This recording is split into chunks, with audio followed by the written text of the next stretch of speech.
ओम वसु पवित्रमसि सतधारे वसु पवित्रमसि सहस्रधारम दिवस्वा देवस्तवा सविता पुनातु वसु पवित्रेण सतधारेण शुद्धा काम शुष्य। तो इसलिए आज का जो मेरा वो विषय रहेगा, आज वैसे विश्व में विश्वव्यापी यज्ञ हो रहा है। सारे विश्व के अंदर आर्यों का यज्ञ हो रहा है और 7 बजे से प्रारंभ है। ये भी आए आप एक नई बात देखेंगे कि आर्यों का यज्ञ और एक ही समय 7 बजे पर हो रहा है।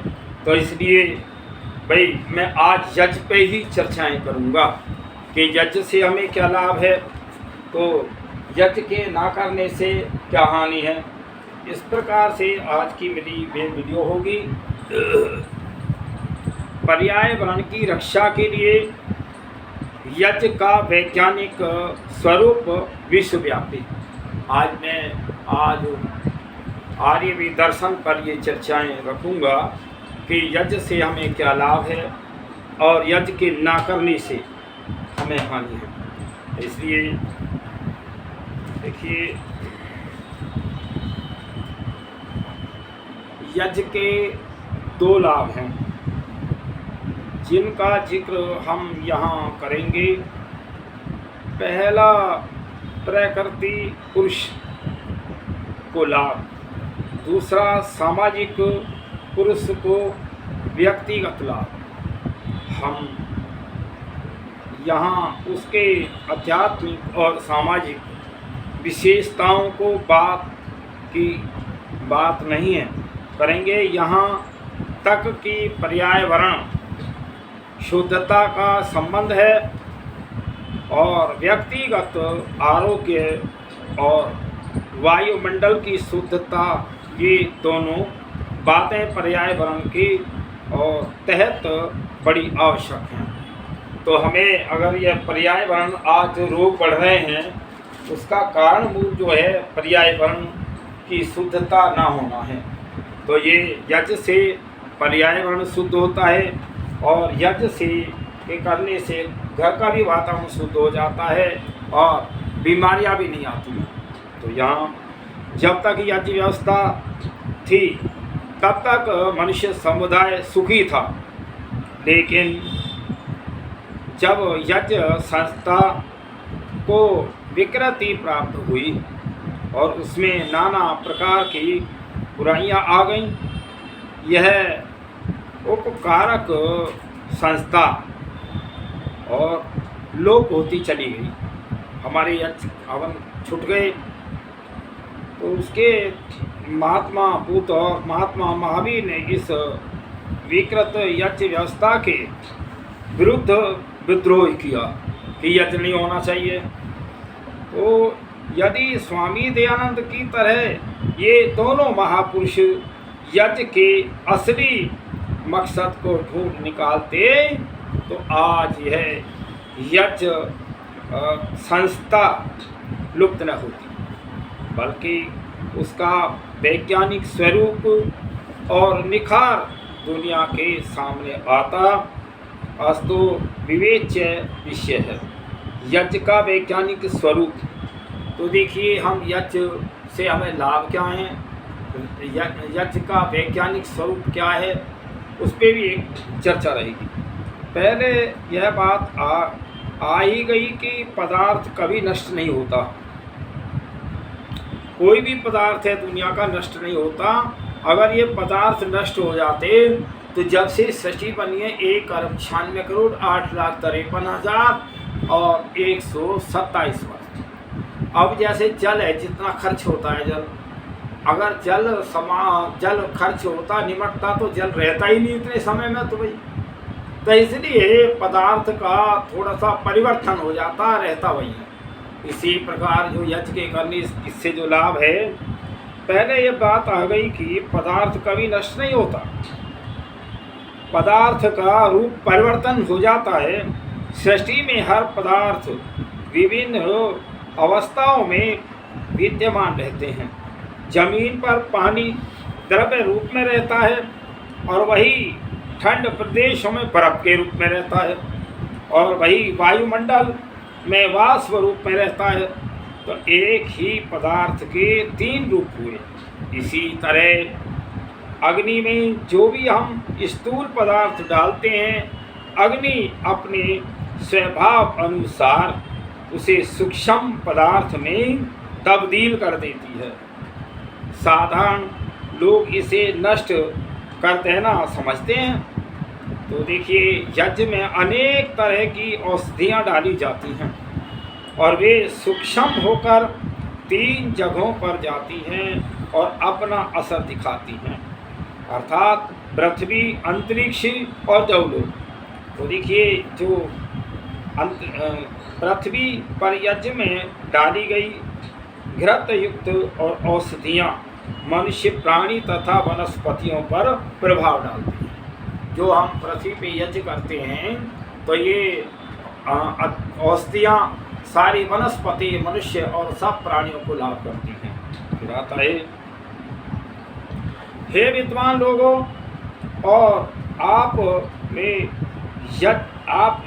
यज्ञ करें जिससे पृथ्वी, अंतरिक्ष एवं देवलोक, जल, औषधियाँ आदि सब प्रकार के यज्ञ की हवि से युक्त होकर और नाना प्रकार के सुख एवं उपकार को हों। तो यज्ञ द्वारा नाना प्रकार के लाभ प्राप्त होते हैं। अभी ये जो सूर्य तक आहुति जाते हैं, ये यजुर्वेद के वेद मंत्र का आया है। हमारे वेदों में सारे विधि विधान है, वेद हम पढ़ते नहीं हैं। तो देखिए, हे विद्यायुक्त मनुष्य, तू जो यज्ञ और शुद्धि का हेतु है, जो विद्वान के प्रकाश हेतु और सूर्य की किरणों में स्थिर होने वाला है, और जो पृथ्वी वायु के साथ देश देशांतरों में फिरने वाला है, जो वायु को शुद्ध करने वाला है, जो संसार को धारण करने वाला है, और जो उत्तम स्थान से सुख को बढ़ाने वाला है। तो देखिए, यज्ञ के कितने बड़े बड़े लाभ हैं। यज्ञ से सुख भी मिलता है, और इस यज्ञ का मत त्याग कर, तो वेदों में आया कि यज्ञ का त्याग नहीं करना चाहिए। और हम आर्य लोग तो नित्य प्रति अपने घरों में, मंदिरों में यज्ञ करते हैं। और आज तो सारे संसार के अंदर बड़ी प्रसन्नता की बात है, एक ही समय 7 बजे सारे विश्व के अंदर आर्य लोग यज्ञ कर रहे हैं, अपने घरों में कर रहे हैं, मंदिरों में कर रहे हैं, बड़ी प्रसन्नता है। तो इसलिए हमें यज्ञ बहुत लाभ देता है। इस यजुर्वेद के मंत्र में आया है कि यज्ञ की रक्षा करने वाला यजमान भी उसको मत त्यागें। तो हमें जो बड़े बड़े विद्वान हैं, उनसे वार्तालाप करना चाहिए, उनसे विचार करना चाहिए, और यज्ञ आदि कर्मों के लाभ उनसे प्राप्त हो सकते हैं। अब इस यजुर्वेद के मंत्र में उस पवित्रमय और सुखदायक यज्ञ की पृथ्वी तथा देश देशांतरों में फैलाकर और प्राणी जगत को आरोग्य और सुख का देने वाला कहा है। तो ये आरोग्य, रोग भी नहीं आते और सुख भी मिलता है हमें यज्ञ से। ऐसे यज्ञ का न तो स्वयं त्याग करना चाहिए और न दूसरों को त्याग करवाने देना चाहिए। अर्थात पर्यावरण की पवित्रता के लिए जहाँ जहाँ यज्ञ का प्रचार प्रसार करना चाहिए, तो इस वेद मंत्र में स्पष्ट रूप से यज्ञ को प्राणी जगत और पर्यावरण को सुख कारक बनाने वाला साधन कहा गया है, और न कि यज्ञ परलोक को स्वर्ग में ले जाने वाला भी साधन है। अगर आप मुक्ति चाहते हैं तो यज्ञ अवश्य करें, और ये मैं जितनी बातें कह रहा हूँ वेद की, वेद जो है ईश्वरीय ज्ञान है, ईश्वरीय वाणी है, जो हमें अनादि काल में हमें कर्म बताया कि सृष्टि कैसे उत्तम रहे, तुम कैसे सही रहो, तो वहाँ वेद के अनुसार ही आया यज्ञ का लाभ। यज्ञ में दी गई हवि दो जगह पर विशेष कार्य करती है, एक भूमि पर बसे हुए लोगों पर और दूसरे अंतरिक्ष में। सबसे पहले हवन में डाली गई सामग्री मनुष्य और प्राणियों के श्वास प्रश्वास द्वारा फेफड़ों में पहुंचती है और वहां रक्त में मिलकर हृदय तथा अन्य भीतरी अंगों में जाकर उन्हें सक्रिय करती है और इस मरणसन्न व्यक्ति को जिस तरह श्वास के द्वारा और ऑक्सीजन देकर बचाया जाता है, तो उसी समय टैबलेट इंजेक्शन या अन्य मार्ग से दी हुई दवाई इतनी जल्दी असर नहीं करती हैं जितनी कि श्वास के द्वारा दी गई दवाई तो कार्य करती है। यही सिद्धांत है कि दी गई वनस्पतियों की जो आहुति पर लागू होती है। तो देखिए, जब मरीज भयानक हो जाता है, ज़्यादा बीमार हो जाता है, जहाँ टैबलेट भी काम नहीं करती, कुछ खाने पीने नहीं करता, तो तब उसको नासिका के द्वारा दवाई दी जाती है, कहीं नाड़ियों के द्वारा उसके अंदर में दवाई पहुंचाई जाती है। तो इसलिए जो यज्ञ है, यज्ञ हमारी सांस के द्वारा वनस्पतियों का हमारे प्राणों की रक्षा करता है, बहुत बड़ा हर बीमारी को दूर करता है। तो यज्ञ हमें अवश्य ही करना चाहिए। जो औषधि जितनी सूक्ष्म होगी उसका शरीर पर उतना ही तीव्र असर होगा और जड़ी बूटी से सूक्ष्म चूर्ण, चूर्ण से सूक्ष्म पदार्थ और द्रव्य पदार्थ से सूक्ष्म रस और रसायन और रस से सूक्ष्म भस्म और भस्म से सूक्ष्म नस्य है जो नाक में डाली जाती और जो नाक के द्वारा दिया जाता है। इसी प्रक्रिया को यज्ञ में किया जाता है।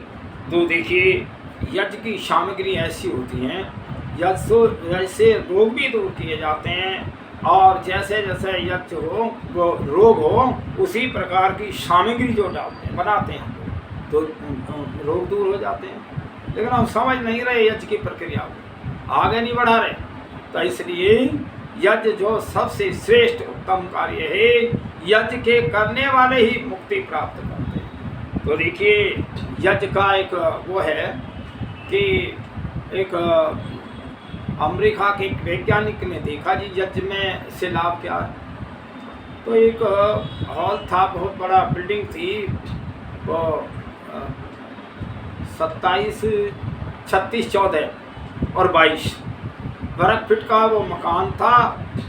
तो उसमें पहले ये नापा गए कितने कृत्रिम तरीके के विषालु कीटाणु, जहरीले कीटाणु। फिर उस समय एक समय का उसमें यज्ञ किया, फिर उसको नापा, 77.5% रोग के कीटाणु नष्ट हो गए। ये मैं अपनी बात नहीं कह रहा, वैज्ञानिकों की कह रहा हूँ। तो इसलिए यज्ञ के करने से रोग के कीटाणु नष्ट हो जाते हैं और जो अच्छे प्राणी हैं उनमें प्राण शक्ति आती है, दो काम करता है। तो इसलिए हमें यज्ञ अवश्य करना चाहिए। दूसरी घटना है भोपाल की। भोपाल में जब गैस कांड हुआ था, गैस रिसाव से कितने हजार लोग मरे थे। तो एक परिवार यज्ञ करता था, तो उनकी पत्नी रात्रि में जब लोग मर रहे थे, खांस रहे और जहरीली वायु चल रही, उनकी पत्नी ने कहा कि क्यों ना हम यज्ञ करें। वो जानते थे यज्ञ का लाभ, तो उन्होंने रात्रि के 12 बजे यज्ञ किया। 15 मिनट के बाद अपने पास पड़ोस से और वो सारी वायु उसकी जहरीली वायु हट गई, बच गए। तो ये मैं फिर बताना चाहता हूँ दुनिया वालों, घर में सामग्री रखा करो, घर में सामग्री जलाया करो। ये जो बम, एटम बम, जहरीले बम छुटेंगे तो तुम्हें कोई और बचाने का रास्ता नहीं। आप उस समय अपने घर में घी सामग्री जला लेना। और देखिए एक और भी सूक्ष्म तरीका है जो यज्ञ रोज करना चाहिए। 5 मिनट में भी यज्ञ की पूरी क्रिया हो जाएगी। क्या विशेष क्रिया तो नहीं हो सकती, पर यह कि घर में यज्ञ हो जाएगा। आप 1 किलो सामग्री लें, 100 ग्राम उसमें घी मिलाएं, गाय का, वो अति उत्तम है, गाय का घी होना चाहिए, और उसमें 100 ग्राम शक्कर मिला लें, कुछ कच्चा चावल मिला लें, और जब कभी बुखार चलता हो, जैसे अब बरसात आएगी, मलेरिया का हो, तो उसमें 100 ग्राम सरसों भी डाल लें। ये सब मिलाकर के एक डिब्बे में रख लो। और जैसे आज गैस पे खाना बनता है ना, एक अतिरिक्त तवा और रख लो, तो अतिरिक्त नए तवे पर आप थोड़ी थोड़ी सामग्री 16 बार में डाल लें, चाहे 100 ग्राम ही डालें, और 16 बार में डालें गायत्री मंत्र से ओम भूर्भुवस्सुः तत्सवितुर्वरेण्यं भर्गो देवस्य धीमहि धियो यो नः प्रचोदयात् स्वाहा। तो एक तरह आपकी यज्ञ की प्रक्रिया हो गई, और वो तवा हो हथी वाला। आपके अगर घर में 4 कमरे हैं तो उन्हें जो है जलती हुई अग्नि में, जब धुआं अग्नि जल रही हो तो उन कमरे में घुमा लो, तो उसके कमरे के अंदर रोके कीटाणु नष्ट हो जाएंगे, तुम्हारे घर में कोई बीमारी ना आएगी। आज बीमारियां बहुत बढ़ रही हैं, तो बीमारी का इलाज यज्ञ से भी होता है। और यज्ञ का मैंने साधारण तरीका भी बता दिया कि आप यज्ञ कर सकते हैं, अनपढ़ कर सकते हैं, गृहिणी कर सकती हैं। भाई यज्ञ का मतलब है आप अग्नि में सामग्री जलाएंगे, खुशबू होएगी, आपके घर में रोके कीटाणु ना रहेंगे। ये तो है सूक्ष्म। और वैसे वेदों के आधार पे मंत्र बोल करके मैं तो नित्य प्रति ही यज्ञ करता हूँ, वेद मंत्रों से करता हूँ, तो इसलिए आपको सूक्ष्म तरीका बताया। तो मैं भी कह रहा था, तो देखिए जो हमारी नासिका के द्वारा सुगंधी दुर्गंधी जाती है, उससे हमारे रोगों की निवृत्ति भी होती है, रोग आ भी जाते हैं। तो यज्ञ जो बहुत अच्छी चीज़ है। तो इससे वायुमंडल तक पहुंचता है, मनुष्य और अन्य जीव जंतु उन आहुतियों को श्वास प्रश्वास द्वारा ग्रहण करते हैं, और तब सूक्ष्म औषधियाँ और के परमाणु शरीर के और रक्त और विसरण के साथ विभिन्न अंगों पर प्रभाव डालते हैं। तो वो हमारी प्राण शक्ति के द्वारा, सांस के द्वारा हमारे अंगों पर प्रभाव डालते हैं। तो देखिए कितनी बड़ी शक्ति है यज्ञ की। ये परम पिता परमात्मा ने सृष्टि की जब रचना की तब वेद मंत्रों में आया है ये सब। तो उनकी स्वाभाविक क्रियाओं को और सक्रिय करते हैं। तो देखिए इस उसे सांस के माध्यम से, देखिए एक बात सुनो, अगर आदमी कोई भोजन के बिना महीना भी रह सकता है, जल के बिना भी 10-5 दिन रह सकता है, और अगर कहीं हमें प्राणवायु ना मिले तो 1 मिनट भी तो नहीं रह सकते, और जहरीली वायु हो तो नहीं रह सकते। इसीलिए हमारे शरीर में महत्वपूर्ण जो है प्राणवायु चाहिए, हमें सुगंधित वायु चाहिए, प्राणों को शक्ति देने वाली वायु चाहिए। ये यज्ञ की वायु है, और कोई दुनिया का रास्ता ही नहीं है। जो आपको कई बार घरों में लोग और प्रक्रिया करते हैं, छोटे छोटे मंदिर रख रखे हैं, उनमें जो है कहीं वो अगरबत्ती धूप बत्ती जलाते हैं। ये अगरबत्ती धूप बत्ती टायरों की रबड़ें होती हैं, उससे बनाते हैं लोग। धुआं तो उठता है, लेकिन वो धुआं सुगंधित नहीं है, वो रोग को दूर करने वाला नहीं है। आप भले ही चाहे थोड़ी सामग्री डालें, लेकिन सामग्री ही डालें। एक बार एक डब्बे में मिला करके सब रख लो, थोड़ा सा डाल दिया, खुशबू हो गई, न समय लगा न खर्च भी नहीं हुआ। तो इसलिए बताना चाहता हूँ, इसी उदाहरण से स्पष्ट है कि यदि एक लाल मिर्च, जैसे मिर्च तो सभी खाते हैं, एक लाल मिर्च एक व्यक्ति खाए तो भी उस पर उसका असर नहीं करती है। और जितना कि वह मिर्च यदि जलते हुए चूल्हे में डाल दी जाए और चूल्हे में डाली गई उस मिर्च का सारे मोहल्ले पर प्रभाव असर होता है। और यह सभी भली भांति जानते हैं, मिर्च के और स्थूल गुणों को अग्नि ने 1000 गुना सूक्ष्म कर दिया। तो देखिए एक मिर्च तो कोई भी खाते हैं, हम खाते हैं अपने उसमें, अगर एक मिर्च को हम अग्नि में डाल दें तो उसका जो है इतना गुण बढ़ जाएगा विषैला कि मुझे वहाँ ठहरना भी मुश्किल हो जाएगा अग्नि के पास। उस जहाँ मिर्च चल रही है और जहाँ जहाँ उसका धुआं हो जाएगा सुगंधी, लोग कहेंगे कि भाई आज क्या डाल दिया, परेशान हो गए। तो किससे बड़ी मिर्च की शक्ति? एक मिर्च तो आप खाते ही हैं, और एक मिर्च को अग्नि में डालने से हजारों लाखों गुना शक्ति बढ़ गई। इसी प्रकार जो हम अग्नि में घी और सामग्री डालते हैं, उसकी लाखों गुना शक्ति बढ़ के वायुमंडल में फैलती है। उससे जो हमारे रोग दूर होते हैं, जहरीली कीटाणु नष्ट भी हो जाते हैं। इसमें एक उदाहरण है, बहुत लोग जो है ये कहते हैं कि राम के राज में सर्प के काटने से मृत्यु नहीं होती थी। एक बार हमारे नगर में रामलीला हो रही थी, वो कहने लगे आप रामलीला में आना, जो उनके कार्यकर्ता थे। मैंने कहा भैया मैंने तो वाल्मीकि रामायण को बहुत बार पढ़ा है, मैं तुम्हारी रामायण में क्या देखूंगा, तुम तो उठपटांग वैसे करते हो। फिर उन्होंने आग्रह किया, मैंने कहा भाई आ सकता हूँ, एक शर्त है, कम से कम मैं 10-5 मिनट तो मंच पे अपनी कुछ बात कहूँ।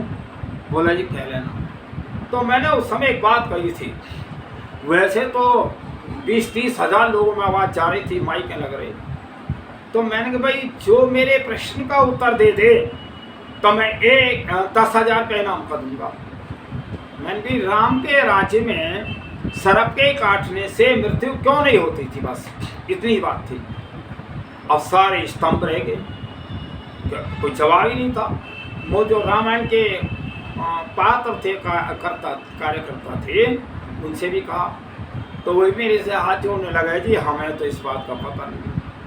मैंने कहा भैया राम के राज्य में सर्प के काटने से इसलिए मृत्यु नहीं होती थी, घर घर में यज्ञ हुआ करते, और जब वायु में दुर्गंध ही नहीं थी तो फिर सर्प में इसलिए चैन नहीं था। सर्प जो है दुर्गंध वायु को ग्रहण करता है और शुद्ध वायु निकालता है। अब वह दुर्गंध वायु नहीं मिलती थी तो सर्प के अंदर चैन नहीं था। ये है भारत का इतिहास, राम का इतिहास, राम का राज्य। क्यों हम राम को याद करते हैं? बहुत अच्छी विशेषताएं थी राम के राज्य में। तो हमें उन मर्यादाओं को, राम जैसी मर्यादाओं को हमारे जितने भी राज्य के कार्यकर्ता हैं, राज्य चलाने वाले, मैं विश्व के लोगों को कह रहा हूँ भाई ये लागू करें, जिससे प्रत्येक प्राणी को लाभ दे सकें, हम प्रत्येक प्राणी को रोग से मुक्त कर सकें। आप अस्पताल तो बनवाते जा रहे हैं लेकिन रोग थोड़ी कम हो रहे हैं, रोग तो और बढ़ते ही जा रहे हैं। तो इसलिए विचार करो कि ये आज का जो हम आर्यों ने दिन रखा है, सभी एक समय पे 7 बजे सबके घरों में और सबके मंदिरों में सब आर्य लोग यज्ञ कर रहे हैं। आप देखेंगे आर्यों का संगठन कैसा होता है। विश्व की बात कह रहा हूँ मैं, ऐसे नहीं भारत की कह रहा। तो इसलिए विचार करो, आज सभी को भाई आर्यों की बात मान करके, समझ करके घर घर में यज्ञ करना चाहिए। आज हम प्रतिज्ञाएं करें कि हम घर में हवन करेंगे, हमारे घर से बीमारियां दूर होंगी और वातावरण शुद्ध होगा। तो देखिए, और जैसे मिर्च का आपने एक उदाहरण दे दिया, तो उसी प्रकार से यह सब भली भांति जानते हैं, मिर्च के स्थूल गुणों को अग्नि में 1000 गुना बढ़ा दिया तो शक्ति न्यूनतम होती है और सूक्ष्मता में शक्ति अधिकमय होती है। जो सूक्ष्मता है, जैसे वायु के अंदर उसके गुण चले गए, वो अधिक होती है, और जो और पदार्थ के गुण उतने नहीं होने पाते, लेकिन सूक्ष्मता में गुण उसके बढ़ जाते हैं। ऐसे ही घी के भी 1000 गुण बढ़ जाता है। तो यज्ञ में डाला गया घृत सूक्ष्म होकर वायुमंडल में और मिश्रित होकर प्राणियों को आरोग्य प्रदान करता है। फ्रांस की और विज्ञानवेत्ता प्रोफेसर ट्रिलबर्ड का कथन है कि जलती हुई शक्कर में वायु शुद्ध करने की इतनी शक्ति है कि इससे चेचक, हैजा, अक्षमा, टीबी जैसी बीमारियां नष्ट हो जाती हैं। जो ये शक्कर होती है ना, जिसको हम गुड़ शक्कर बोलते हैं, इसको जलाया जाए तो बहुत सारे रोगों को तो यही दूर कर देती है। तो फ्रांस के ही विद्वान डॉक्टर हैफिन का मत है कि घी के जलने से कई रोगों के जंतुगत कणों के संपर्क से नष्ट हो जाते हैं। कुछ रोग ऐसे होते हैं कीटाणु जो उन्हें दुर्गंध में तो पनपते हैं और सुगंध मिल जाता नष्ट हो जाते हैं। तो इसलिए ये यक्ष में और घृत में गुण है। फिर तो देखिए जलने से कई रोग जंतु घृत नष्ट हो जाते। उसी तरह डॉक्टर एन ट्रेक्ट ने मुनक्का व किशमिश आदि फलों को जलाकर रखा तो उसमें टाइफाइड के कीटाणु और 30 मिनट में नष्ट हो गए। तो देखिए मुनक्का जलाने से, किशमिश जलाने से टाइफाइड के रोग के कीटाणु 30 मिनट में नष्ट हो। ये मैं ये नहीं कह रहा, ये जो आज के हमारे वैज्ञानिक हैं उन्होंने भी इस पर रिसर्च किया। तो ये यज्ञ बहुत महत्वपूर्ण चीज़ है, यज्ञ को करना चाहिए रोगों से बचने के लिए। स्वामी सत्य प्रकाश DSC ने यज्ञ का पर अनुसंधान कर यह निष्कर्ष निकाला कि सामग्री और घृत के और परमाणुओं से फॉर्मेल्डिहाइड गैस उत्पन्न होती है और यह वायुमंडल में फैलकर रोग उत्पादक कीटाणुओं को नष्ट कर देती है और फॉर्मेल्डिहाइड का जल वाष्प के कणों पर भी प्रभाव दिखाई देता है। यज्ञ में डाली हुई घी और सामग्री का हमारे फेफड़ों पर सबसे पहला असर होता है और जिस तरह दूषित वायु में हमारा दम घुटने लगता है और जी बेचैन हो जाता है, मन बेचैन हो जाता है, उसी तरह का परिणाम यज्ञ की औषधि युक्त वायु से नहीं होता। जब कहीं गंदी वायु हो, दम घुट रहा हो, विषैली वायु हो, वहाँ सामग्री जला दो, बिल्कुल आपका प्राण भी बचेगा और आपके प्राण शक्ति आएगी। ये यज्ञ की मैं विशेषताएं बता रहा हूँ। हम आर्य लोग यज्ञ क्यों करते हैं? हम तो जानते हैं ना यज्ञ के गुण, प्राचीन से जानते हैं। तो उस जिस तरह दूषित वायु में हमारा दम घुटने लगता है और जी बेचैन हो जाता है, तो उसी तरह का परिणाम यज्ञ की औषधियों से युक्त वायु से नहीं होता, बल्कि प्रसन्नता होती है। इसी का अर्थ यह हुआ कि यज्ञ में डाली हुई औषधि युक्त सामग्री हमारे स्वास्थ्य के लिए लाभकर। तो इससे ये आपका पुआर है उदाहरण लाभकर है। अग्नि में घी डाला जाता है और जो घी एक कटोरी था, ये 100 ग्राम था, तो वह औषधि कणों के साथ मिलकर हजारों गुना सूक्ष्म होकर और घर और आसपास पड़ोस में फैल जाता है। तो जो हम 100 ग्राम घी से यज्ञ करते हैं उसका हजारों लाखों गुना उसकी शक्ति बढ़ जाती है, जो सारे प्राणियों में वो करती है। मैं तो ये देखता हूँ इसका अपने यज्ञ का, मैं दैनिक यज्ञ करता हूँ, मेरे पड़ोस में तो कोई बीमारी नज़र नहीं आता भाई है। मैं कई बार मैं इसका वो करता हूँ कि भाई ये यज्ञ का मेरे लाभ है। लोग जो है जो क्योंकि सुगंध वायु सबको जाती है, तो मेरे पड़ोस में तो कोई रोगी भी नहीं दिखाई देता। ये यज्ञ का प्रभाव है, मैं दैनिक ही यज्ञ कर रहा हूँ। तो फिर मिलकर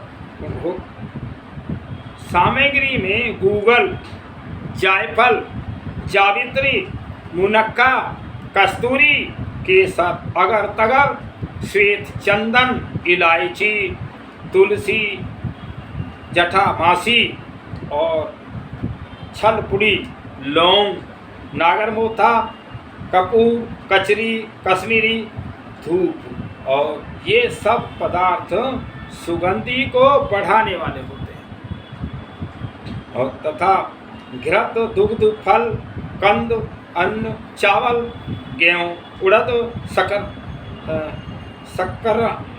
शक्कर आदि पदार्थ शारीरिक बल को बढ़ाने वाले हैं। प्लास इसमें समिधाएँ प्लास तो वो समी छोकरा और पीपल की बड़ की गूलड़ की आम पिलगु और चंदन और बादाम वृक्ष की समिधाएँ जो पर्याय निर्धूम होती हैं, इनमें धुआं भी नहीं होता और सूक्ष्मता से जलती हैं। जलने के बाद ये सुगंधी भी देती हैं और सुगंधी पैदा दुर्गंधी नहीं करती हैं। यज्ञ अग्नि इन पदार्थों को सूक्ष्म करती है और वायुमंडल में फैलाती है। देखिए, बहुत लोग लकड़ियों से भी परेशान होते हैं और कुछ जो जिन्होंने शास्त्रों को नहीं पढ़ा, जो अज्ञानता के कारण कह देते हैं भाई 7 लकड़ी लाओ। अब 7 लकड़ियां तो एक जगह भी बड़ी मुश्किल हो जाती है मिलना। इसलिए जो ये समिधाएँ हैं, पीपल है, बड़ है, गूलड़ है, चंदन है, आम है, प्लव है, जाड़ है, ये सब एक समिधाएँ मिल जाए, आप उसी से यज्ञ कर सकते हैं। 7 समिधाओं की जरूरत नहीं है, एक से ही हो जाएगा। अब लोग कहते हैं भाई हमारे इस NCR में तो ज़्यादा लोग कहते हैं जी आम की समिधाएँ हों। मैंने कहा मैं जो यज्ञ करता हूँ मैं पीपल से करता हूँ ज़्यादातर। भाई आम एक फलदार वृक्ष है, मैं उसमें थोड़ा सा ये समझता हूँ कि ये फलदार वृक्ष है, तो मैं पीपल से करता हूँ। लोग कहते हैं जी आम की समिधा लाओ। मैं एक बात बताना चाहता हूँ, आप राजस्थान को देखें, क्या राजस्थान में आम है? बहुत कम मात्रा में होगा। आम में क्या है, जाड़ का वृक्ष है राजस्थान में, तो हमारे ऋषि मुनियों ने क्या मुहैया नहीं किया? आप जितने ये मुस्लिम देश हैं, रेगिस्तानी देश हैं, अरब देश हैं, तो ये पहले क्या हमारे ऋषि मुनि नहीं रहे वहाँ? और वहाँ भी वो जाड़ का पेड़ होता है, छोकरा जिसको बोलते हैं, तो उसे यज्ञ करते थे। इसीलिए इन संविधाओं में जो भी हमें संविधा एक मिल जाए उसी से हम यज्ञ कर सकते हैं। ऐसा नहीं हम 7 संविधाएँ इकट्ठी करें, ना 7 होंगी ना यज्ञ होगा, बहुत परेशानी होगी। तो इसलिए हमें यज्ञ करते वक्त जो ये संविधाएँ मिल जाएं उनसे यज्ञ कर सकते हैं। अब आता है आजकल सर्दी जुखाम खांसी तथा दमा को चिकित्सा के लिए इन हेलनस्य पदार्थों का बहुत उपयोग हो रहा है।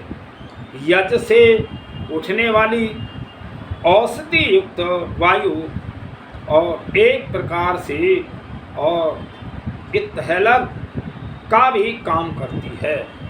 तो देखिए, इनसे जो है वो सामग्री जला कर के, औषधियाँ जला कर के हम दमा आदि को भी नष्ट कर सकते हैं। औषधि युक्त वायु एक प्रकार से इनहेलर का ही काम करती है।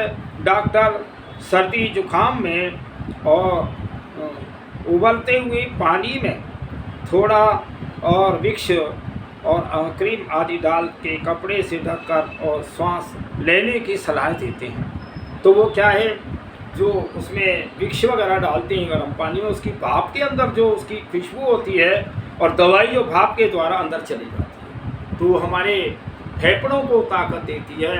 तो इसी प्रकार से हमारे प्रत्येक औषधि के अलग अलग गुण हैं। जैसी आवश्यकता हो शरीर में, घर में, रोगों में, उससे हम यज्ञ करें तो यज्ञ से हमारे रोग दूर हो सकते हैं।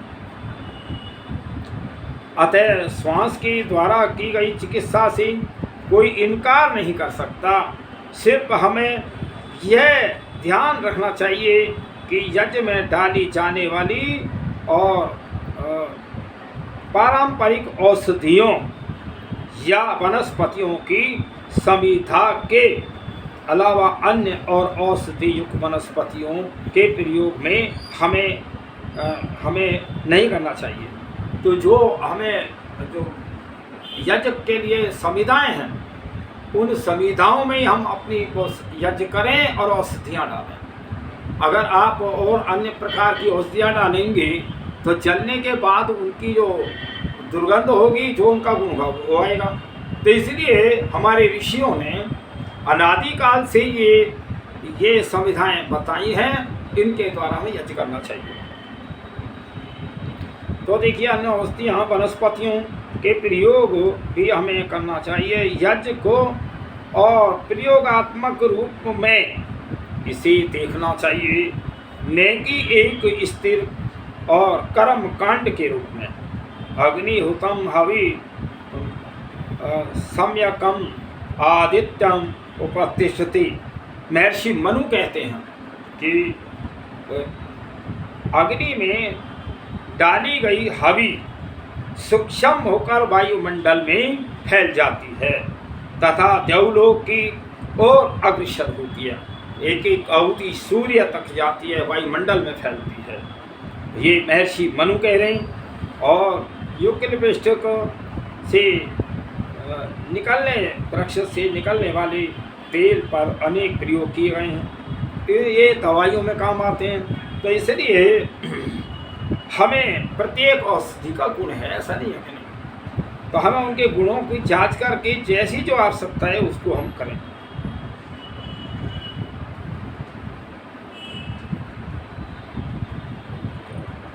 देखिए, जो यज्ञ असंख्यात संसार का धारण करने और शुद्धि करने वाला कर्म है, जो अनेक प्रकार के हजारों ब्रह्मांड को धारण करने वाला और शुद्धि का निर्मित सुख देने वाला है, उस यज्ञ को स्वयं प्रकाश स्वरूप वस्तु और देवों की उत्पत्ति बनने वाला परमेश्वर और पवित्र करें।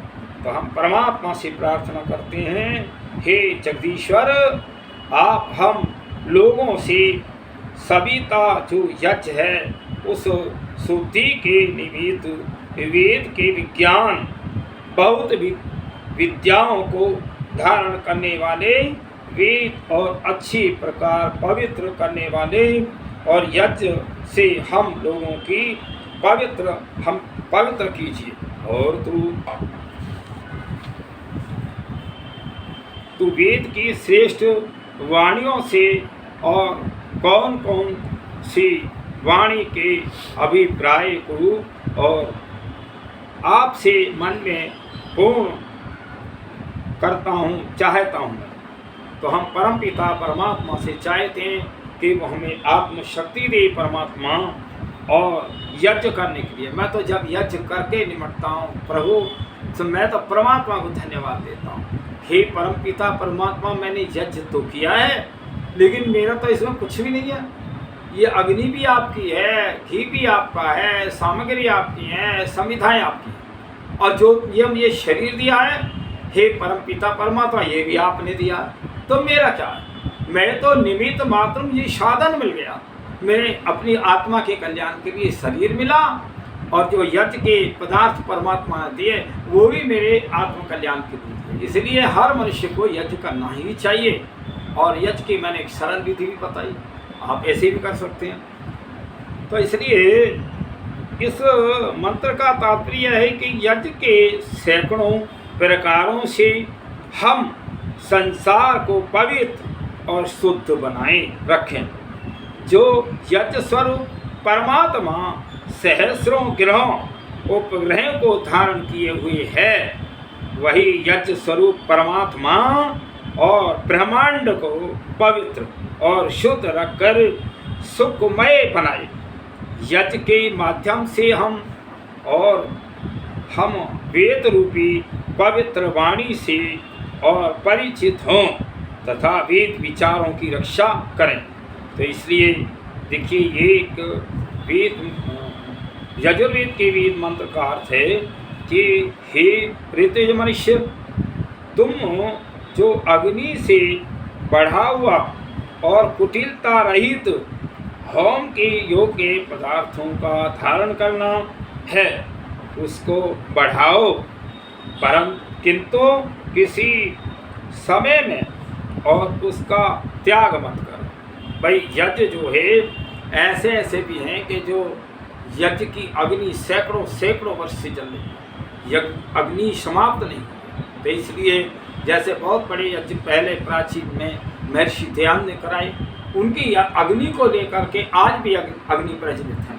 तो इसलिए ऐसे ऐसे भी कर्मकांडी हैं। इसलिए आर्य लोग जो है बहुत अपने निश्चय के दृढ़ होते हैं, अपने कार्य के दृढ़ होते हैं, चाहे आंधी आए तूफान आए, जो उन्हें कार्य करना वो करना है। तो ये मैं बताऊं, ये तो भूमि आर्यों की थी, भारतवर्ष आर्यों का था और सारा भूमंडल ही आर्यों का था।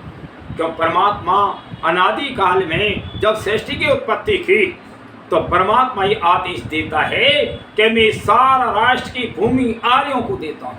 लेकिन भाई किन्हीं कोई कारण होते हैं, क्योंकि आर्य और अनार्य दो समुदाय हैं। प्राचीन में भी दो ही समुदाय था, आज भी दो ही हैं। जो अच्छे लोग हैं वे आर्य हैं और जो भाई गलत रास्ते पर चलते हैं अनार्य हैं। बस इतना ही तो अंतर है।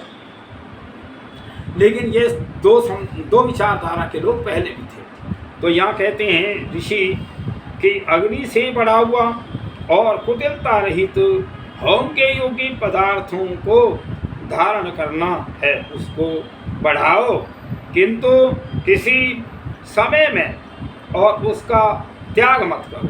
तो ये हम आर्यों को आदेश परमात्मा देता है। और आर्य तो भाई सभी हैं, ऐसा नहीं है कोई आर्य जाति अलग से नहीं है। आर्य तो सभी हो सकते हैं। आर्य एक विचारधारा है, आर्य एक विचार संगठन है। आर्य मुसलमान बन जाओ, कौन सा? अगर ये मुसलमान भी सोचें भाई तो मेरे दादा परदादा परदादा परदादा, अगर 10 20 50 पीढ़ियों को देखें तो कौन थे? तुम्हारे दादा परदादा आर्य नहीं थे? इन ईसाइयों के दादा परदादा आर्य नहीं थे? विचार करो, तुम क्यों भटक गए?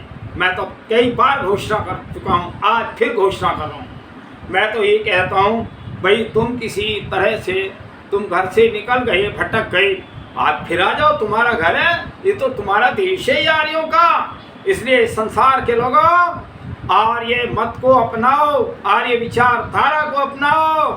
संसार में शांति चाहते हो, अपना जीवन लंबा चाहते हो और मुक्ति चाहते हो, केवल मुक्ति अगर मिलेगी या जन्नत या जो भी कहते हैं वो केवल वैदिक धर्म में ही मिल सकती है। और कोई धर्म ही दुनिया का नहीं है।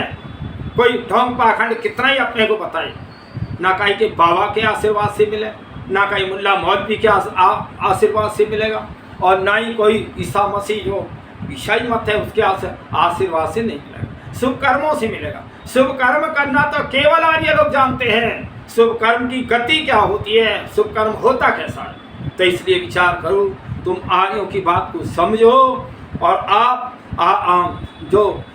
हमारे वेद हैं, चारों वेदों को पढ़ो, महर्षि मनु को पढ़ो और महर्षि त्यान के ग्रंथों को पढ़ो, सत्याप्रकाश पढ़ो, तो तुम वास्तव में तब जानोगे आर्य होते कौन है, आर्य चाहते क्या है। हम तो विश्व का कल्याण चाहते हैं, हम अपने लिए कुछ भी नहीं चाहते, ना हम अपने लिए जीते हैं।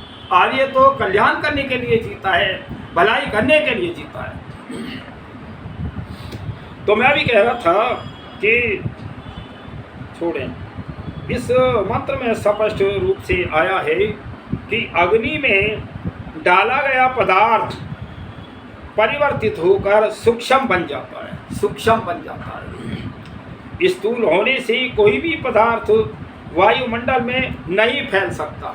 अगर घी को गर्म ना करें तो क्या वायुमंडल में फैलेगा? वो तो इकट्ठा ही रहेगा। तो इसी प्रकार अग्नि क्या वायुमंडल में फैल सकती हैं? वो लकड़ियाँ फैल सकती हैं। इसलिए जब सूक्ष्म होती हैं तभी वायुमंडल में फैलती हैं और तभी वो सुख का कारण होता है। तो पदार्थ सूक्ष्म होकर शक्तिशाली बन जाता है और वातावरण में फैलकर वायु, जल और आकाश को सुगंधिमय बना देता है। व्यापक किरणों वाला सूर्य भी उन और सुगंधिमय औषधियाँ युक्त हवियों को और वनस्पति में फैलाकर और दुर्गंधि आदि दोषों का नाश करता हुआ वायु को शुद्ध और सुखकारक बनाता है।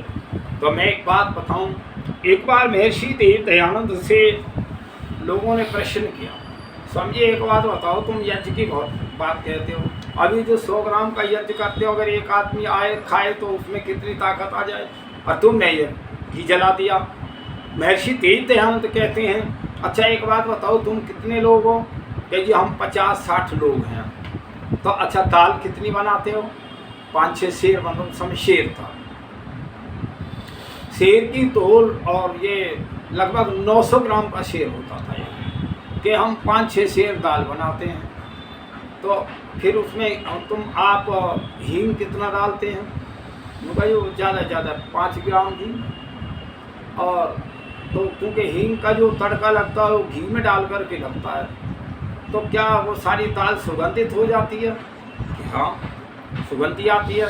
तो जिस प्रकार से आप 5 ग्राम हींग को और घी में डालकर भून करके उसमें दाल में तड़का लगाते हैं और दाल सुगंधित हो जाती है, इसी प्रकार अग्नि में डाला हुआ घी सामग्री लाखों गुना बढ़ जाती है, और तब वो कभी दाल सारी सुगंधित हो जाती है तुम्हारी। हाँ, तो देखिए तब महर्षि ने ये उदाहरण दिया कि जिस प्रकार से दाल थोड़ी सी हींग से सुगंधित हो जाती है, इसी प्रकार से सारे विश्व के अंदर जो यज्ञ की जो आहुतियाँ जाती हैं, सुगंधी फैलती है, वो रोगों को दूर करती है, रोग के कीटाणु नष्ट हो जाते हैं और सुंदर वो समय का वायुमंडल हो जाता है। तो इस प्रकार से कुछ लोगों का शंका यज्ञ के बारे में होती है, वे यह है और बतलाया करते हैं कि समीधा लकड़ियाँ जलाने से कार्बन डाइऑक्साइड की उत्पत्ति होती है। ये लोग कहते हैं कि भाई लकड़ी मत जलाओ, जो मनुष्य वायुमंडल के लिए हानिकारक हैं, लेकिन उन्हें यह जानना चाहिए कि ऑक्सीजन और प्राणवायु के साथ कुछ न कुछ अनुपात में कार्बन डाइऑक्साइड की आवश्यकता होती है।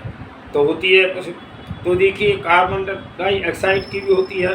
जैसे वृक्ष एवं औषधियों के आहार के लिए वातावरण में कार्बन डाइऑक्साइड का होना जरूरी है।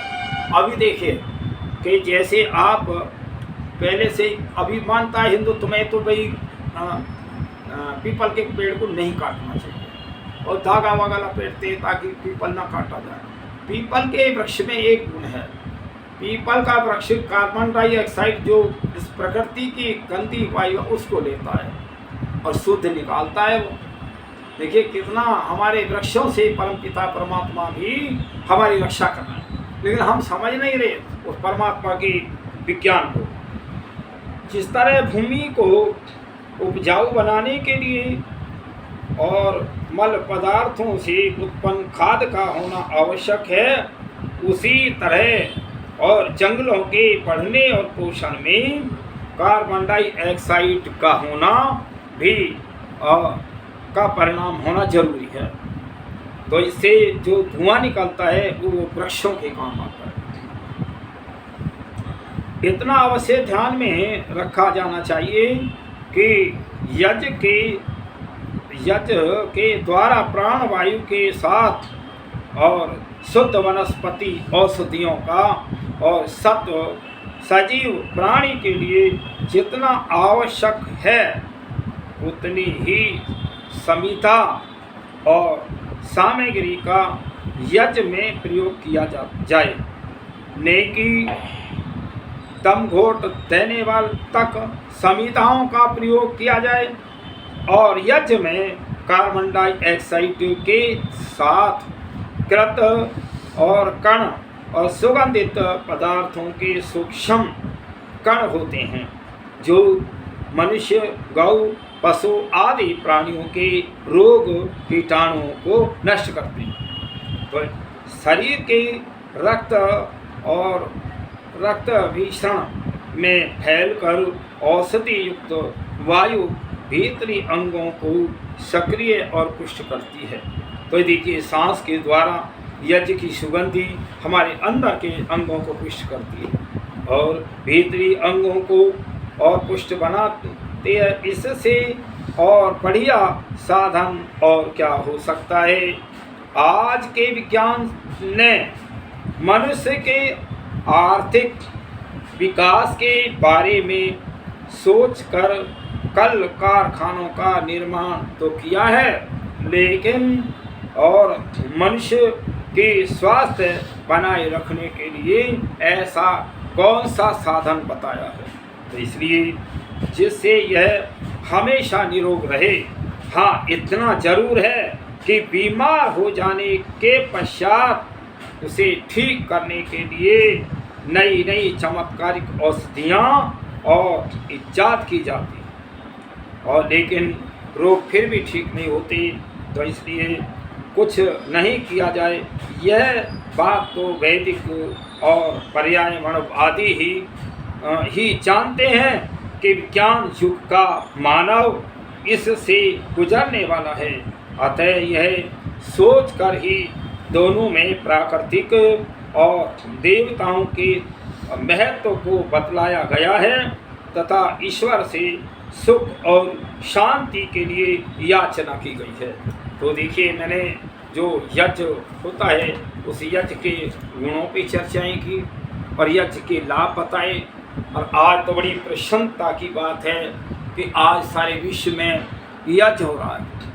आर्य लोग घर घर में यज्ञ कर रहे हैं। सही समय 7 बजे रखा है और मंदिरों में यज्ञ हो रहा है। मैं तुम्हें एक बात बताना चाहता हूँ दुनिया वालों, आर्यों का संगठन, आर्यों के एक विचारधारा, आर्यों का वो देखिए, ऐसा तुम्हें और कहीं नहीं मिलेगा। कहीं कुसंग में तो चाहे कितनी भीड़ इकट्ठी हो जाए, लेकिन ज्ञानी पुरुषों की भीड़ और कोई है नहीं। केवल अगर विश्व में ज्ञानी हैं तो आर्य लोग ही हैं। आर्यों से सीखो। आर्यों के जो चाल चलन है, जो उनका चरित्र है, उनसे तुम प्रेरणा लो और उनसे अपने जीवन को अच्छा बनाओ, परिवार को अच्छा बनाओ और अच्छे रास्ते पे जाओ। और ये मनुष्य जीवन हमें मुक्ति प्राप्ति के लिए मिला है, जन्म मरण के बंधनों से छूटने के लिए मिला है। इसका रास्ता भी परमात्मा ने जो बताया वो वेदों का मार्ग है। वेदों को पढ़ो और यज्ञावन करो और मुक्ति प्राप्त करो, और कोई साधन नहीं है। इसीलिए मैं सब आज ये प्रतिज्ञाएं करें, हम घर में रोज हवन करेंगे और यज्ञ करने के पश्चात ही हम भोजन करेंगे। इस प्रकार के यज्ञ और संध्या परमात्मा का हम ध्यान करेंगे दोनों समय। और एक देखिए 3 कर्म है मुक्ति के, यज्ञ कर्म और स्वाध्याय। स्वाध्याय में हम वेदों को पढ़ें और यज्ञ हवन करें और सुबह शाम परमात्मा की प्रार्थना उपासना करें वैदिक संध्या के रूप में, तो अवश्य आपकी मुक्ति होगी। मैं ऐसे परम पिता परमात्मा से कामना करता हूँ। हे प्रभु, जब सृष्टि के आदि में सारे विश्व के अंदर आर्यों का रास्ता, आर्यों की विचारधारा थी, हे परमपिता परमात्मा, आप सबके कण कण में व्यापक हो, आत्मा में व्यापक हो। हे प्रभु, आप सभी को ऐसी सद्बुद्धि दो, सब प्राचीन विचारधारा पे आए, वैदिक विचारधारा पे आए, सब आर्य बने, श्रेष्ठ बने, हम संसार का उपकार करें। हमारा यही तो उद्देश्य होता है आर्यों का, और क्या। तो हे प्रभु, आप मेरी प्रार्थना आप स्वीकार करो, स्वीकार करो। हे परमपिता परमात्मा, इस संसार में आपके बिना है भी कौन हमारा, जो हमारी प्रार्थना सुने, हमारे कर्मों को हमें एक तरह सहयोग मिले और हमें आत्मशक्ति मिले। हे परमपिता परमात्मा, मैं ये आपसे प्रार्थना करता हूँ, सभी की आत्मा में बल दो, विद्या दो, ज्ञान दो, और सभी आज जो है, जो सारे विश्व के अंदर आर्य लोग यज्ञ कर रहे हैं, घर घर में यज्ञ है, मंदिरों में यज्ञ है, ऐसी प्रार्थना सभी की आत्माओं में दो। हे परमपिता परमात्मा, मेरी प्रार्थना को स्वीकार करो, स्वीकार करो, स्वीकार करो। ओम शांति।